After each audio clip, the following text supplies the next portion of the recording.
One of the things that I love most about my show is that when I travel the world, a lot of people tell me that we inspire them to want to bake. We inspire them to, want to go to culinary school. There was a stretch of American television, somewhere between the late 2000s and the mid-2010s, when it felt like you couldn't turn on cable without stumbling across a Bailey Italian-American baker piping buttercream onto a cake shaped like a motorcycle, a dinosaur, or a life-sized replica of the space shuttle. That baker was Buddy Valastro, and the show was Cake Boss. For nearly a decade, it was one of TLC's flagship programs, a ratings juggernaut that turned a modest family bakery in Hoboken, New Jersey into a nationally recognized brand. Then, slowly and without much fanfare, the show that once dominated basic cable seemed to vanish. No dramatic series finale, no farewell tour, just quiet. So what actually happened? Was Cake Boss cancelled, or did it simply fade away? The truth, as it usually is with long-running reality television, is more complicated than either explanation alone. It's a story that involves genuine family tragedy, a life-altering accident, shifting television landscapes, a handful of real controversies, and a network's decision to reposition its biggest star. This is the story of how Cake Boss rose to the top of reality TV, and how it slowly, quietly came back down. Bartolo Buddy Valastro Jr. was born in Hoboken, New Jersey, in March of 1977, the youngest of 5 children in a tight-knit Italian-American family. His father, Buddy Sr., had emigrated from Italy and eventually opened Carlo's Bake Shop, a small neighborhood bakery that built its reputation the old-fashioned way, through consistency, craftsmanship, and word of mouth. For Buddy Jr., the bakery wasn't a job he chose so much as an environment he was raised inside of. He spent his childhood underfoot in the kitchen, watching his father work, absorbing the rhythms of dough and sugar the way other kids absorb a native language. That childhood emotion turned into something much heavier when Buddy was still a teenager. His father was diagnosed with lung cancer, and by the time Buddy was 17, he had died. Suddenly, a teenager who had grown up around the bakery but had never run it was expected to become its leader. It's the kind of origin story that sounds almost too dramatic for reality television, and yet it's the real backbone of what would eventually become Cake Boss, a young man forced into premature responsibility, learning to run a business and support a family at the same time. Buddy leaned heavily on his mother, Mary Valastro, during this period. She became something of a stabilizing force for the family, helping hold things together while her son learned the bakery business under enormous pressure. Slowly, Carlo's Bake Shop began to change under Buddy's direction. He didn't just maintain what his father had built. He expanded it, pushing the bakery beyond traditional Italian pastries and into elaborate custom cake design. Wedding cakes, novelty cakes, sculptural creations that look more like art installations than desserts. This became Carlo's signature. Long before any cameras showed up, Buddy Valastro had already built a reputation in the New York metro area as someone who could turn almost any concept into an edible sculpture. The leap from respected regional bakery to national television phenomenon happened in 2009, when TLC greenlit a docu-series following the daily operations of Carlo's Bake Shop. Cake Boss premiered that year and almost immediately found an audience. TLC, at the time, had already proven itself skilled at turning ordinary-seeming professions and family businesses into must-watch television. The network had a knack for finding charismatic people doing visually interesting work and building a show around their daily lives. Cake Boss fit that formula perfectly, but it also had something extra: genuine family chemistry. Viewers weren't just watching a talented baker. They were watching an entire extended family: sisters, brothers-in-law, cousins, and lifelong employees who functioned like family, bicker, joke, and pull together under pressure. Buddy's sisters Grace, Madalena, Mary, and Lisa, along with their husbands, became recurring characters in their own right, each with distinct personalities that gave the show a soap opera quality even though nothing about it was scripted. The show's real draw, though, was spectacle. Buddy and his team built cakes that defied physical logic, multi-tiered sculptures, cakes disguised as motorcycles or aquariums, a cake built to resemble a Kentucky Derby scene complete with a working carousel element. The audience got to watch these projects unfold from concept sketch to nail-biting final delivery, with all the very real risk of collapse, cracking, or disaster along the way. Cake decorating had never been treated as appointment television before, but Cake Boss proved there was an audience hungry for it. The show turned Buddy into something close to a celebrity chef, years before celebrity chef was as saturated a category as it is now. He appeared in magazines, on daytime talk shows, and eventually released cookbooks and branded products. Carlo's Bake Shop itself became a tourist destination, with lines regularly forming outside the small Hoboken storefront as fans traveled specifically to see the shop from television in person. Once a reality show finds an audience, networks tend to want more of it, and TLC was no exception. Cake Boss spawned a small television universe of its own. Kitchen Boss gave Buddy his own cooking-focused spin-off. Next Great Baker became a competition series in the American Idol mold, searching for aspiring bakers who might eventually earn a spot working at Carlo's.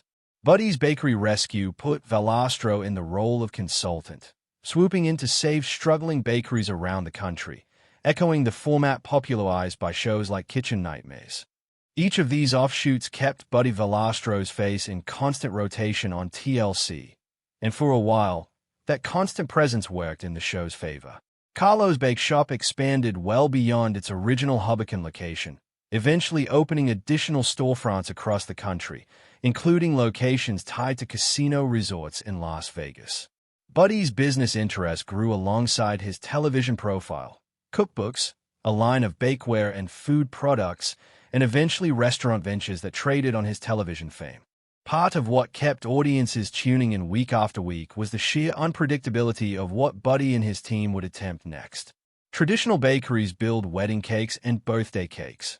Carlo's Bake Shop built things that barely resembled cakes at all until the final reveal.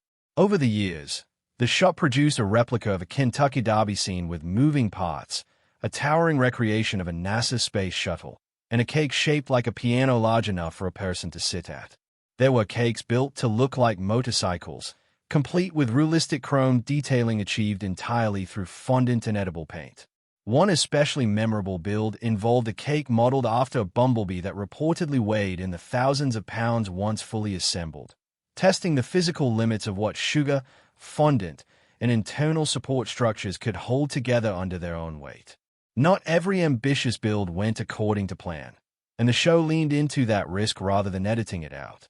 Viewers watched multi-tiered creations wobble, crack, or in some memorable cases, collapse entirely under their own weight during transport or final assembly. Moments of genuine tension that made the eventual successes feel earned rather than scripted.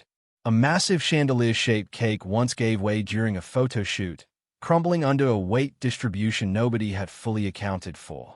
Rather than treat these failures as embarrassments to be hidden, the show treated them as part of the drama, letting audiences see the very real stakes involved in large-scale cake engineering. The show also had a playful, sometimes irreverent sense of humor about its own subject matter. There was a cake built as a life-size replica of a toilet, complete with sound effects and a disturbingly convincing flush mechanism. For Halloween specials, the team leaned into horror, building a zombie-themed cake so detailed in its depiction of decayed skin and exposed viscera that it startled customers who weren't expecting something quite that graphic from a bakery display case. On a lighter note, the crew once built an elaborate cake to celebrate the wedding of a customer's cat and dog, complete with a miniature edible bridal party made up of other animals. These moments captured what made Cake Boss work as entertainment. It treated cake decorating with the seriousness of engineering and the playfulness of theater at the same time. Buddy's rival-returned friendship with fellow television baker Duff Goldman of Baltimore's Charm City Cakes became one of the more enduring storylines to come out of this era, eventually spinning off into its own dedicated competition series years later. Goldman, who built his own reputation through the Food Network series Ace of Cakes, represented something of an East Coast counterpart to Valastro, another self-taught pastry artist who had turned an independent cake shop into a television brand. The two bakers occasionally crossed paths in special episodes and one-off competitions well before Buddy vs. Duff made their rivalry an official ongoing series, trading good-natured jabs while clearly respecting each other's craft. That mutual respect mixed with some competitive needling, gave their later head-to-head series real chemistry, since audiences could sense the friendship underneath the trash talk. If elaborate cake builds were the hook that got people to tune in, it was the family dynamic that kept them coming back season after season. Reality television has produced plenty of shows built around impressive craftsmanship, but relatively few of them manage to make viewers genuinely care about the people doing the work. Cake Boss succeeded at that in large part because the Valastro family didn't need to manufacture drama. The ordinary friction of siblings, in-laws, and lifelong employees working together under pressure supplied plenty on its own. Buddy's 4 older sisters each carved out distinct roles both at the bakery and on screen. Grace worked the front counter and gradually took on more responsibility in decorating and order fulfillment as the seasons progressed. Madalena managed daily front-of-house operations alongside her husband Mauro, the bakery's head pastry chef, who had emigrated from Italy as a child and brought serious technical skill to the kitchen. Mary served as a cake consultant, guiding customers through the design process, and became the center of one of the show's more talked-about storylines when she was briefly let go after making comments during filming that producers deemed inappropriate, only to be rehired a few weeks later.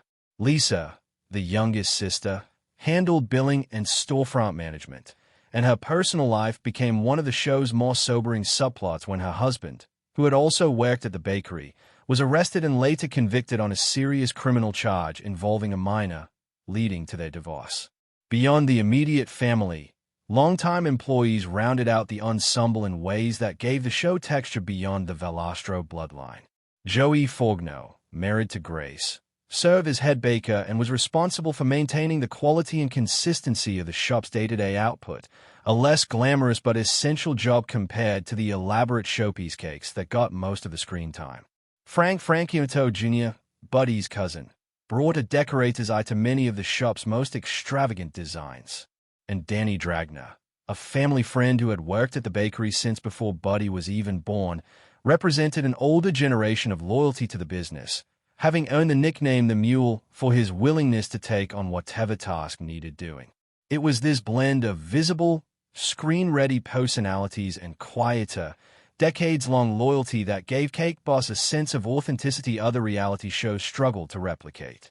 Audiences could tell the difference between manufactured conflict and the real thing, and the Valastro family's dynamic, loud, occasionally combative, but clearly rooted in genuine affection, read as real because it was. As Cake Boss grew into a hit, Buddy Valastro moved quickly to build a business empire around his newfound fame, and for a while, nearly everything he touched seemed to succeed. Carlo's Bake Shop expanded well past its original. Valastro also built out a media presence that extended well beyond the flagship series. He published multiple cookbooks aimed at home bakers looking to replicate simplified versions of his more elaborate techniques. He developed a line of bakeware and kitchen products that traded on his television-honed brand recognition, allowing fans to bring a small piece of the Cake Boss experience into their own kitchens. Magazine features and daytime talk show appearances became a regular part of his schedule, turning him into a recognizable face well beyond the core Cake Boss viewership. Eventually, that business expansion moved into the restaurant industry as well. In 2018, Valastro opened an Italian restaurant in Las Vegas, serving classic dishes alongside some of his own signature pastry creations, a venture that let him apply his baking pedigree to a broader culinary concept rather than cakes alone.